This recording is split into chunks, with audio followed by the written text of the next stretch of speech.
ತಾಯಿ ಬನಶಂಕರಮ್ಮನನ್ನ ಪ್ರಾರ್ಥನೆ ಮಾಡ್ತಾ ನನ್ನ ಜೊತೆಲಿ ಹಗಲು ರಾತ್ರಿ ಅಂದರೆ ನಾನೊಬ್ಬನೇ ಮಾಡೋದಕ್ಕೆ ಸಾಧ್ಯ ಇಲ್ಲ. ಇದು ನೂರಾರು ಜನ ನಮ್ಮ ಮುಖಂಡರು, ಕಾರ್ಯಕರ್ತರು, ಮಹಿಳೆಯರು ಶ್ರಮ ಇದೆ. ಆ ಶ್ರಮದ ಫಲ 46 ಜೋಡಿಗೆ ಇವತ್ತು ಮದುವೆ ಆಗಿದೆ. ನಾನೊಬ್ಬ ಹೆಸರು ಮಾತ್ರ ಅಷ್ಟೇ, ಉಳಿದಿದ್ದೆಲ್ಲ ಪಾತ್ರಧಾರರು ಬೇರೆ, ಸೂತ್ರಧಾರಿ ನಾನು ಅಷ್ಟೇ. ಸಂಪೂರ್ಣ ರಾಮಾಯಣ ನಾಟಕ ಆಗ್ಬೇಕಾದ್ರೆ ಕೊನೆಗೆ ನೀವೆಲ್ಲ ನಿಂತಿದ್ದೀರಲ್ಲ, ಈ ತರ ಒಂದು ಟೀಮ್ ವರ್ಕ್ ಆಗಿ ಎಸ್ ಕೆ ನಟರಾಜ್ ಅವರು, Damodara Naidu, H K Buddappa, R Narayana Swamy, C Muthappa, ಅಗ್ರಿಗೌಡು, ಮಂಜಣ್ಣ, ನಮ್ಮ ಎಸ್ ಕೆ ರೆಡ್ಡಿ ಹನುಮಂತರಾಯಪ್ಪ, ಕಾವೇರಿ ನಗರ ವೆಂಕಟೇಶ್ ಅಂತ, ನಮ್ಮ ಸತೀಶ, ಯಡಿಯೂರು ಸತೀಶ, ಅನೇಕ ಜನ, ನಮ್ಮ ನವೀನ, ಈ ಥರ ನೂರಾರು ಜನದ ಶ್ರಮ ಇದೆ. ಶ್ರಮದ ಫಲ 46 ಜೋಡಿಗಾಗಿದೆ. ಅದರಲ್ಲಿ ವಿಶೇಷವಾಗಿ 5 ಜೋಡಿ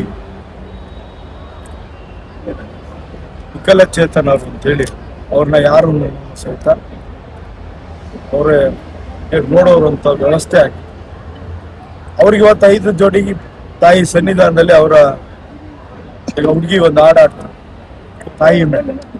ಅದನ್ನ ನಾವು ಅರ್ಥ ಮಾಡ್ಕೊಂಡ್ರೆ ಜೀವನದಲ್ಲಿ ಮುಂದಕ್ಕೆ ಇನ್ನೊಂದು ಹೆಜ್ಜೆ ಮುಂದೆ ಇಡ್ಬೋದು ಅಂತ ನಾನು ಭಾವಿಸಿದೆ. ಯಾಕೆ ಮಗು ಒಂದು ಹಾಡಾಡ್ತು ತಾಯಿ ಮೇಲೆ ಅಂತ ಹೇಳಿದ್ರೆ, ಆ ಕಷ್ಟ ನನ್ನ ಹತ್ರ ಒಬ್ಬರೇ ಹಂಚ್ಕೊಂಡಿದ್ದಾನೆ. ಬೇರೆ ಸಂಗೀತ ಶಾಲೆಲ್ಲ ಹುಡುಗಿ ಬದುಕ್ತಾ ಇರುತ್ತೆ. ಹುಡುಗ ಮಹಾರಾಷ್ಟ್ರದ ಸೊಲ್ಲಾಪುರ. ನಾನು ಹೆಂಗೆ ಜೋಡಿ ಆದ್ರಿ ಅಂತ ಕೇಳಿದ್ರು. ಅವರ ಹ್ಯಾಂಡಿಕ್ಯಾಪ್ ಟ್ರಿಪ್ಪಲ್ಲಿ ವಾಯ್ಸ್ ರೆಕಾರ್ಡ್, ಇನ್ಸ್ಟಾಗ್ರಾಮಲ್ಲಿ ವಾಯ್ಸ್ ರೆಕಾರ್ಡ್ ನೋಡಿ ಒಪ್ಕೊಂಡಿದ್ದೀವಿ ಅಂತ ಹೇಳಿ ನಾನು ಯೋಚನೆ ಮಾಡ್ತೀನಿ. ಅದಾದ್ಮೇಲೆ ಇನ್ನೊಂದು ಜೋಡಿ ಬಂತು, ಮಂಜುನಾಥ್ ಅಂತೇಳಿ ಗೌಡಂಪಳ್ಳಿ. ಈ ಹುಡುಗಿ ನಮ್ಮ ಕುಮಾರಸ್ವಾಮಿ ಹೋಗ್ತಿದ್ರು. ಇನ್ನೊಂದು ನಮ್ಮ ಪ್ರಗತಿಪುರ ಬನಶಂಕರಿ ದೇವಸ್ಥಾನದ ಹಿಂದೆಗಡೆ ಇರ್ತಕ್ಕಂಥ.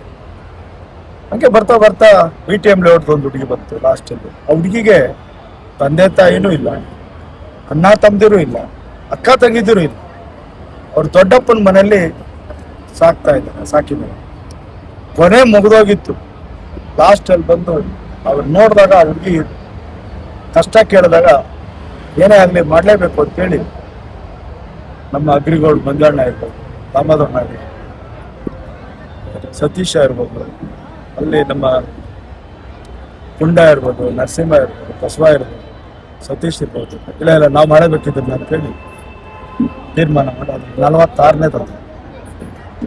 ಈ ಥರ ಎಷ್ಟೋ ಜನಕ್ಕೆ ತಾಯಿ ಇಲ್ಲ, ಎಷ್ಟೋ ಜನಕ್ಕೆ ತಂದೆ ಇಲ್ಲ. ಅಂಥ ಪರಿಸ್ಥಿತಿ ಇರ್ತಕ್ಕಂಥ 9 ಜೋಡಿಗಳಿಗೆ ಇವತ್ತು ತಾಯಿ ಕೃಪೆ 46 ಜೋಡಿ 27ನೇ ವರ್ಷದಲ್ಲಿ ಯಶಸ್ವಿ ಆಗಿದೆ. ಇದರಲ್ಲಿ ಜಾತಿ, ಭೇದ, ಮತ ಯಾವುದು, ಪಕ್ಷ ಯಾವುದೇ ಲೆಕ್ಕಕ್ಕೂ ಇಲ್ಲ. ಇದು ಒಂದೇ ತಾಯಿ ಬನಶಂಕರಮ್ಮನ ಆಶೀರ್ವಾದ. ನವ ಜೋಡಿಗಳಿಗೆ ಈಗಾಗಲೇ ಅನೇಕ ಜನ ಶುಭಾಶಯ ಹೇಳಿದ್ರು, ಯಾವ ರೀತಿ ಬಾಳ್ಬೇಕು, ಯಾವ ರೀತಿ ಬದುಕಬೇಕು ಅಂತ. ನನ್ನ ವಿನಂತಿ ಇಷ್ಟೇ, ಇದಕ್ಕೆ ನೂರಾರು ಜನರ ಸಾವಿರಾರು ಜನದ ಶ್ರಮ ಇದೆ. ನಾನೊಬ್ಬ ಮಾಡೋದಕ್ಕೇನು ಸಾಧ್ಯ ಇಲ್ಲ ಅಂತ ಪ್ರತ್ಯಕ್ಷವಾಗಿ ಪರೋಕ್ಷವಾಗಿ ಸಾಕಾರ ಕೊಟ್ಟು ಈ ಜೋಡಿಗಳಿಗೆ ಆಗ್ಬೇಕು ಅಂತ ಅವ್ರ ಆಸೆ ಏನಿದೆ, ಅವ್ರ ಆಸೆ ಪೂರ್ವಕವಾಗಿ ನಿಮ್ಮ ತಂದೆ ತಾಯಿ ಜನ್ಮ ಕೊಟ್ಟಮೇಲೆ ಎಷ್ಟು ವರ್ಷ ಬದುಕಿರ್ತೀರ ಅಷ್ಟು ವರ್ಷ ನಿಮ್ಮಿಬ್ಬರ ಜೀವನ ದಾಂಪತ್ಯ ನಿರಂತರವಾಗಿ ನಗನಗ್ತಾ ಜೀವನ ಸಾಗಿಸ್ಬೇಕು, ನಗನಗ್ತಾ ಬಾಳ್ಬೇಕು. ಯಾವುದೇ ಏರುಪೇರು ಬಂದಾಗ ನೀವಿಬ್ಬರೇ ಕುತ್ಕೊಂಡು ಸರ್ ಮಾಡ್ಕೋಬೇಕು, 300 ಭಾಗಕ್ಕೆ ಹೋಗ್ಬಾರ್ದು. ಒಂದು ವೇಳೆ ನಿಮ್ಮಿಬ್ಬರಲ್ಲೂ ಆಗ್ಲಿಲ್ಲ, ತಾಯಿ ಸನ್ನಿಧಾನದಲ್ಲಿ ಬಂದು ಪ್ರಾರ್ಥನೆ ಮಾಡಿ ಬದುಕಬೇಕು, ಬಾಳ್ಬೇಕು. ಹಠ ಛಲ ಗುರಿ ಇಟ್ಕೊಂಡು ಈ ಒಂದು ಶ್ರಮಕ್ಕೆ ನೀವು ಪ್ರತಿಫಲ ಅಷ್ಟೇ ನಾವು ಕೇಳೋದು. ನೀವು 100 ವರ್ಷ ಬಾಳ್ಬೇಕು, ಬದುಕಬೇಕು, ನಿಮ್ಮ ಕಾಲ ಮೇಲೆ ನೀವು ನಿಲ್ಬೇಕು ಅನ್ನೋದೇ ನಮ್ಮ ಒಂದು ಆಸೆ.